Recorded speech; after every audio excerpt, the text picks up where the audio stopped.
Note also that the writer seems to go on to emphasize the need to exhort one another, particularly when we see the day of the rapture getting closer. Again, as he says, but exhorting one another, and so much the more as you see the day approaching. Now, the expression "and so much the more" implies that we are to engage in the act of exhorting others to a greater degree, which seems to carry the idea of exhorting with a greater frequency and fervency. And the event that is to cause us to exhort so much the more is when we see the rapture approaching. For again, as the writer says, as you see the day approaching. And when the writer speaks of the day, he's most likely referring to the very day of the great assembly that he mentions in the first part of the passage.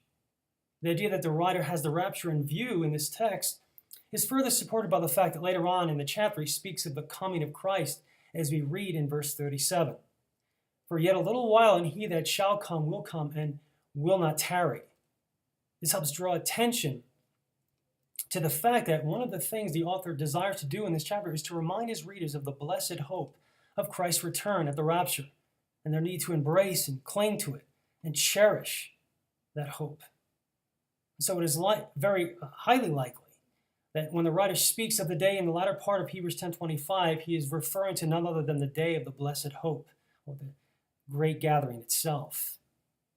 Now, this language in Hebrews 10:25 appears to imply that the generation of Christians who are on the earth shortly before the rapture is going to occur will be able to know something about the timing of the rapture. For how else will they be able to see the day approach? Assuming you were to speak of seeing someone's wedding day approach, that would imply you have a degree of knowledge about when the wedding day is.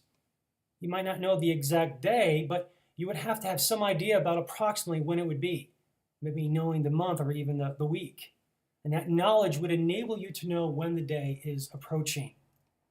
Likewise, in order to see the day of the rapture approach, you would need to have some knowledge about when the day is.